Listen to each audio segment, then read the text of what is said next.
Hi guys, आज हम hardly cell, Feral cell और पोलर सेल के बारे में देखेंगे। उनको समझने से पहले सब कुछ हम इम्पॉर्टेंट कॉन्सेप्ट हैं उनको देखेंगे। तो पहला कॉन्सेप्ट ये है कि कहीं किसी भी सरफेस पे जब इंटेंस हीटिंग होता है तो एयर वार्मर होता है। एयर वार्म होने के साथ साथ लाइट भी हो जाता है और ऊपर उठने लगता है।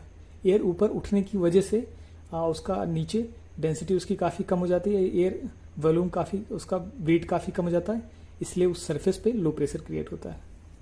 दूसरा कॉन्सेप्ट ये है कि कभी भी जब एयर कोल्ड होता है तो काफ़ी डेंस होता है और ये एयर सबसाइड करता है, मतलब नीचे की तरफ बढ़ता है। इसकी वजह से सरफेस पे हाई प्रेशर क्रिएट होता है। तीसरा कॉन्सेप्ट ये है कि जून जुलाई मंथ में नदर्न हेमिस्फीयर का टिल्ट सन की तरफ होता है, मतलब सनरेज जो होती हैं ट्रॉपिक ऑफ कैंसर पे डायरेक्टली फॉल करती हैं। इसलिए जो ट्रॉपिक ऑफ कैंसर होता है वहाँ पे सन हेड पे होता है और यहाँ पे काफ़ी लो प्रेशर क्रिएट होता है। वहीं जनवरी और दिसंबर में देखा जाए तो जो सदर्न हेमिस्फीयर का टिल्ट होता है वो सन की तरफ होता है। इसलिए जो सन है, सनरेज हैं, वो ट्रॉपिक ऑफ कैप्रिकॉर्न पे डायरेक्टली फॉल करती हैं, इसलिए यहाँ पे लो प्रेशर होता है, यहाँ पे काफ़ी वार्म होता है। चौथा कॉन्सेप्ट ये है कि जो एयर होता है वो हमेशा हाई प्रेशर से लो प्रेशर की तरफ मूव करता है। पांचवा कॉन्सेप्ट ये है कि कोल्ड एयर जब आपस में सरफेस पे टकराती हैं तो उनका कन्वर्जेंस होता है और वो ऊपर की तरफ उठती हैं। जैसे जैसे ये ट्रोपोपॉज या ट्रोपोस्फीयर के ऊपर पहुंचती हैं तो ये आपस में डाइवर्ज हो जाती है, मतलब दो पार्ट में डिवाइड हो जाती हैं। छठवां कॉन्सेप्ट ये है कि जब वार्म एयर और कोल्ड एयर मिलती है तो वहां पे काफी टर्बुलेंस क्रिएट होता है। नीचे सरफेस पे पहुंचते ही डाइवर्जेंस क्रिएट होती है। तो अब समझते हैं हार्डली सेल, फेरल सेल और पोलर सेल के बारे में। तो हार्डली सेल इक्वेटर और सब ट्रॉपिकल रीजन के बीच में बनता है, जबकि फेरल सेल सब ट्रॉपिकल और सब पोलर लो के बीच में बनता है, जबकि पोलर सेल सब पोलर और पोलर रीजन के बीच में बनता है। तो आइए देखते हैं कि हार्डली सेल कैसे बनता है। तो जैसा मैंने आपको कॉन्सेप्ट में बताया था कि जो सन रेज होती हैं वह इक्वेटर पे डायरेक्टली फॉल करती हैं या इक्वेटोरियल रीजन पे डायरेक्टली गिरती हैं।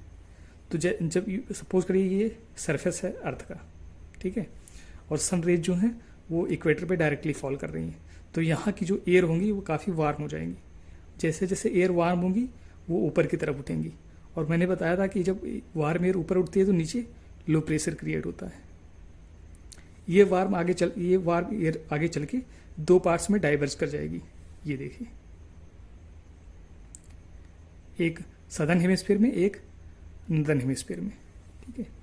और ये वार्म एयर जब पोल से आ रही कोल्ड एयर से टकराएंगी तो ये फिर से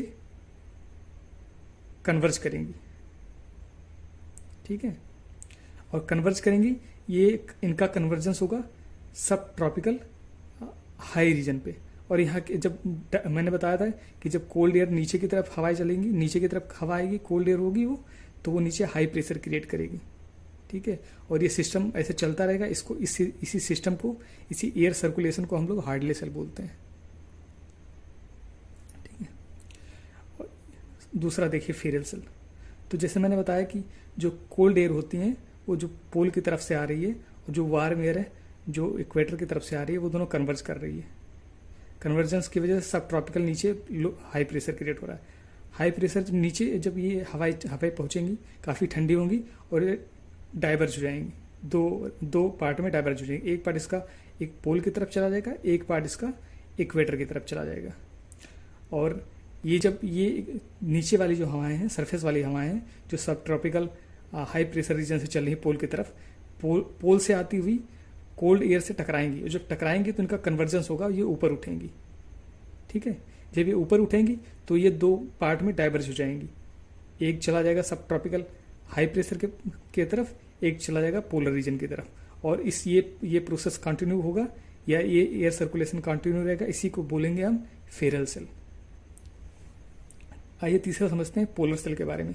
तो जैसे मैंने बताया कि जो सरफेस की जो बिंड्स हैं जो सब ट्रॉपिकल हाई प्रेशर रीजन से लो प्रेशर रीजन की तरफ आ रही हैं, और जो पोल से कोल्ड एयर आ रही हैं, दोनों की दोनों कोल्ड एयर हैं और टकरा रही हैं आपस में, तो इनका कन्वर्जेंस हो रहा है। कन्वर्जेंस होने की वजह से ये ऊपर उठ रही हैं। जब ऊपर उठेंगी तो ये डाइवर्ज हो जाएंगी, एक सब ट्रॉपिकल हाई प्रेशर की तरफ चली जाएगी, एक पोलर रीजन की तरफ चली जाएगी। और ये जो सेल है, ये जो विंड सर्कुलेशन बन रहा है, इसी को हम लोग पोलर सेल बोलेंगे। ठीक है,